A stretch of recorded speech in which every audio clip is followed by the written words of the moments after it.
একদিন শান্তিপুর গ্রামের রবিন নামের একটি ছেলে ছবি আঁকতে খুব ভালোবাসত। ছোটবেলা থেকেই তার স্বপ্ন ছিল বড় হয়ে একজন বিখ্যাত চিত্রশিল্পী হওয়া। গ্রামের সরু পথ আর সবুজ ধানক্ষেতের মাঝে সে তার ক্যানভাস খুঁজে নিত।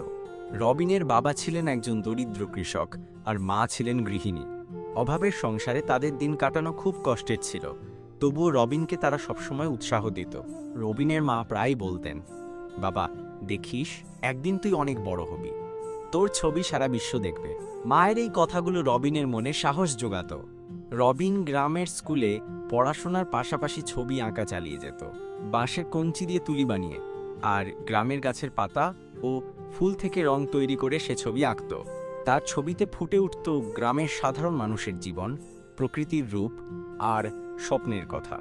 গ্রামের মানুষজন রবিনের আঁকা ছবি দেখে মুগ্ধ হতো, কিন্তু তারা ভাবত এটা শুধুই একটা শখের বিষয়, এর বেশি কিছু নয়।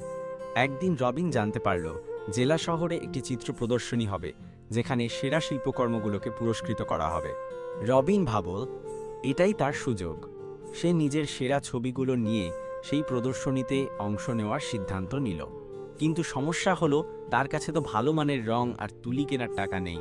তখন রবিনের মা তার শেষ সম্বল, নিজের হাতের সোনার চুড়ি বন্ধক রেখে কিছু টাকা দিলেন। রবিন সেই টাকা দিয়ে ভালো রং আর তুলি কিনে দিনরাত পরিশ্রম করে ছবি আঁকতে লাগলো। অবশেষে এলো সেই মাহেন্দ্রক্ষণ। রবিন তার আঁকা ছবিগুলো নিয়ে জেলা শহরে পৌঁছাল। প্রদর্শনীতে বিভিন্ন জায়গা থেকে অনেক শিল্পী এসেছেন।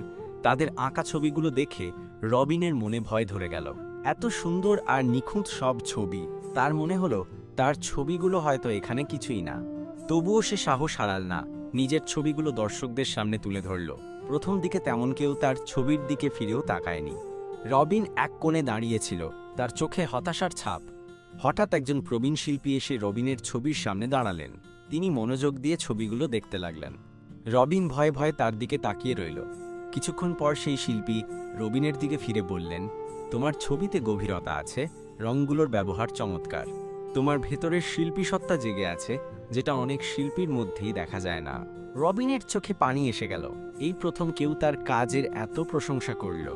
সেই শিল্পী রবিনকে আরও কিছু পরামর্শ দিলেন এবং উৎসাহ জুগিয়ে বললেন, তুমি একদিন অনেক বড় শিল্পী হবে, লেগে থাকো। প্রদর্শনী শেষ হওয়ার পর পুরস্কার বিতরণের পালা এলো। রবিন ভাবেনি তার নাম ঘোষণা করা হবে, কিন্তু সবাইকে অবাক করে দিয়ে প্রথম পুরস্কারটি রবিনের নামেই ঘোষণা করা হলো। রবিন আনন্দে আত্মহারা হয়ে গেল। এরপর থেকে রবিনের জীবনটা পুরোপুরি বদলে গেল। তার আঁকা ছবিগুলো দেশের বিভিন্ন প্রান্তে প্রদর্শিত হতে লাগলো, তার খ্যাতি ছড়িয়ে পড়ল চারিদিকে। রবিন আর দরিদ্র নেই, তার পরিবারে ফিরে এসেছে সুখ আর শান্তি। একদিন রবিন তার মায়ের কাছে গিয়ে বলল, মা, তোমার দেওয়া সাহস আর অনুপ্রেরণা না থাকলে আমি আজ এত দূর আসতে পারতাম না। মা হেসে বললেন, আমি তো জানতাম বাবা, তুই একদিন ঠিক পারবি, শুধু নিজের উপর বিশ্বাস রাখবি আর চেষ্টা করে যাবি।